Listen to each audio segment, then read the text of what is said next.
नमस्कार। राजस्थान समता मंच में आपका स्वागत है।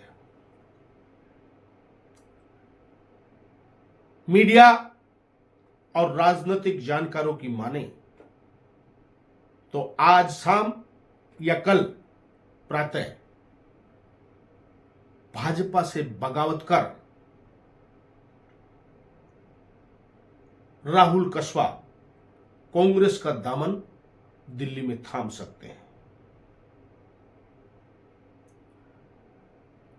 और कांग्रेस के प्रत्याशी बनकर चूरू लोकसभा क्षेत्र में आ सकते हैं, ऐसा राजनीतिक जानकार मानते हैं। बावजूद इसके कि सादुलपुर की पूर्व विधायक कृष्णा पूनिया, प्रदेश कांग्रेस कमेटी के महासचिव राम सिंह कस्वा और भादरा के पूर्व विधायक कॉमरेड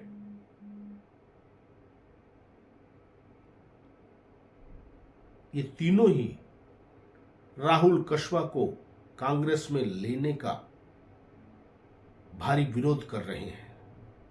लेकिन लगता है गत 2 लोकसभा चुनावों में जो राजस्थान में कांग्रेस लोकसभा के चुनावों में सिफर पर रही है, उसकी पूर्ति में कांग्रेस के वरिष्ठ नेता तो कांग्रेस हाईकमान के आदेशों की अनदेखी कर रहे हैं, क्योंकि कांग्रेस हाईकमान चाहता है कि सभी सीनियर नेता लोकसभा का चुनाव लड़ें, लेकिन सभी सीनियर नेता कन्नी काट रहे हैं।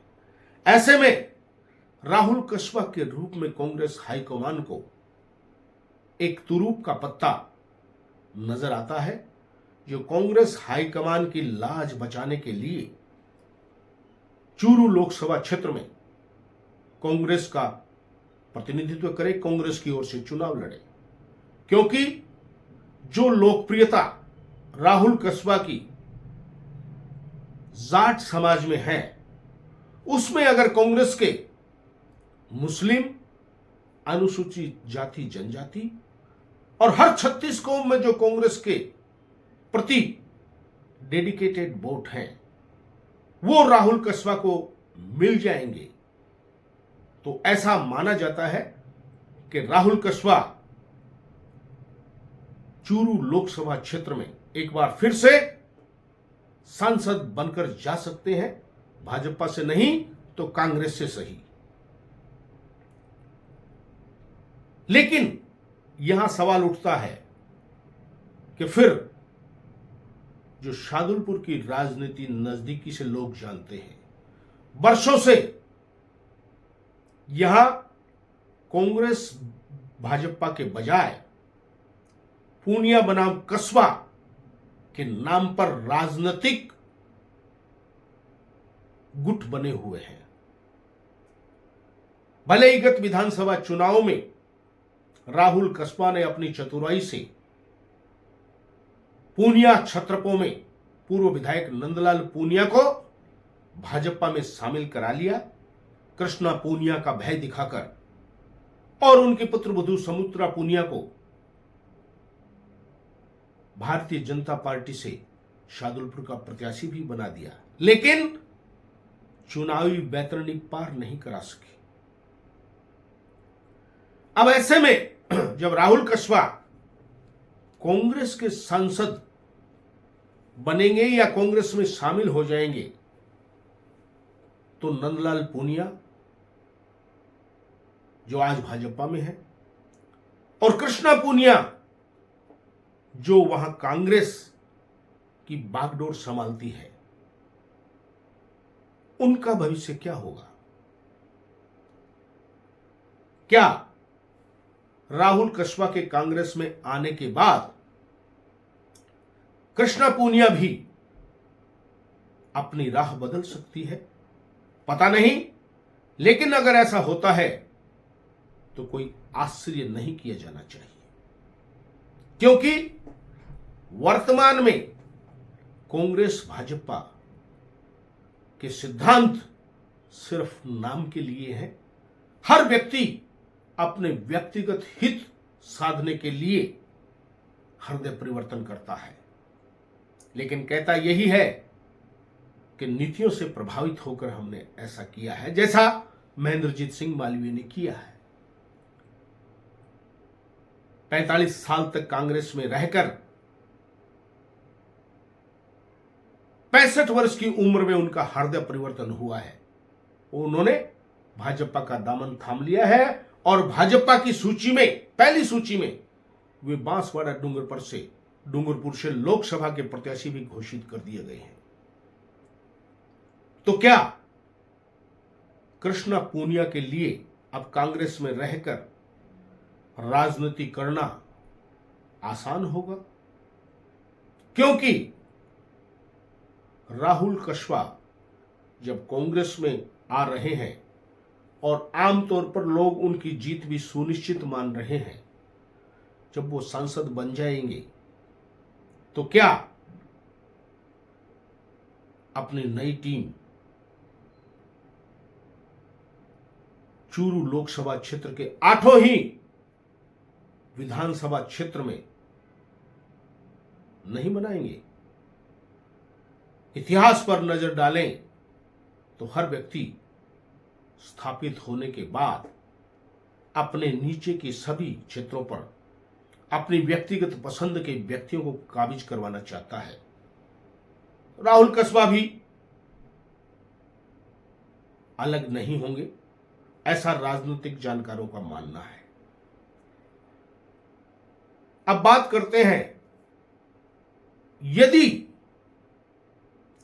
बलवान पूनिया, कृष्णा पूनिया, प्रदेश कांग्रेस कमेटी के महामंत्री राम सिंह कस्वा, जो राहुल कस्बा को कांग्रेस में लेने के निर्णय से आहत हैं और इन्होंने पूर्व मुख्यमंत्री अशोक गहलोत से गुहार भी की है कि हमें बचाएं, ऐसा नहीं होना चाहिए, लेकिन मुख्यमंत्री रह चुके अशोक गहलोत इनकी कोई मदद कर पाएंगे, इसमें संदेह है।